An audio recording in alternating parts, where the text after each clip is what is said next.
ఇర్మియా గ్రంథం 19వ అధ్యాయం. యెహోవా ఇలాగు సెలవిచ్చుచున్నాడు, నీవు వెళ్ళి కుమ్మరి చేయు మంటి కూజ అనుకొని జనుల పెద్దలలో కొందరిని యాజకుల పెద్దలలో కొందరిని పిలుచుకొని పోయి హర్షీతు గుమ్మము ద్వారం నాకు ఎదురుగానున్న బెన్హిన్నోము లోయలోనికి పోయి నేను నీతో చెప్పబో మాటలు అక్కడ ప్రకటింపుము.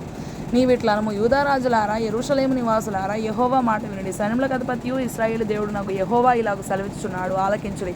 దాని సమాచారం వినువారందరికీ చెవులు గింగురు మనంత కీడును నేను ఈ స్థలం మీదకి రప్పింపబోచున్నాను. ఏలయనగా వారు నన్ను విసర్జించి ఈ స్థలములో అపచారము చేసి ఉన్నారు. వారైనను వారి తండ్రులైనను యూదారాజులైనను ఎరుగని అన్ని దేవతలకు దానిలో ధూపం వేసి నిరపరాధుల రక్తము చేత ఈ స్థలమును నింపితి.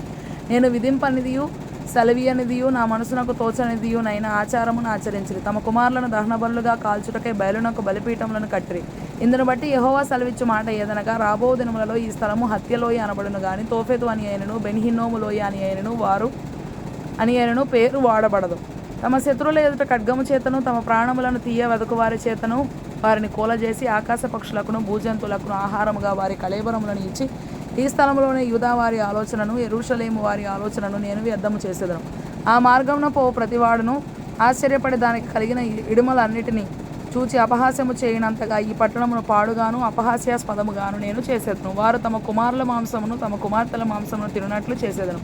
తమ ప్రాణము తీయవదకు శత్రువులు తమకు ఇబ్బంది కలిగించుటకై వేయు ముట్టడిని బట్టి దాని వలన కలిగిన ఇబ్బందిని బట్టి వారిలో ప్రతివాడు తన చెలికాని మాంసమును తినను.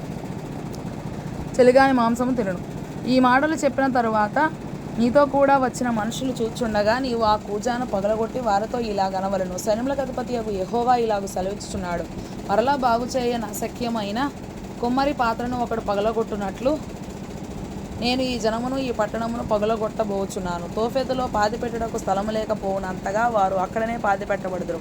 యెహోవా వాక్కు ఇదే, ఈ పట్టణమును తోఫెతు వంటి స్థలముగా నేను చేయుదును. ఈ స్థలమునకును దాని నివాసులకును నేను అలాగున చేయుదును.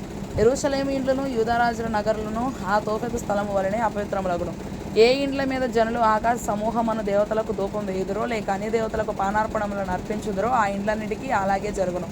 ఆ ప్రవచనము చెప్పుటకు యెహోవా తను పంపిన తోఫెతులో నుండి ఇర్మియా వచ్చి యెహోవా మందిర పావనములో నిలిచి జనులందరితో ఇలాగు చెప్పాను, సైన్యములకు అధిపతియు ఇశ్రాయేలు దేవుడు నాకు యెహోవా ఈ మాట సెలవిచ్చుచున్నాడు, ఈ జనులు నా మాటలు వినకుండా ముండికి తిరిగి ఉన్నారు గనక ఈ పట్టణమును గురించి నేను చెప్పిన కీడంతయు దాని మీదికి దానితో సంబంధించిన పట్టణములన్నిటి మీదికి రప్పించుచున్నాను.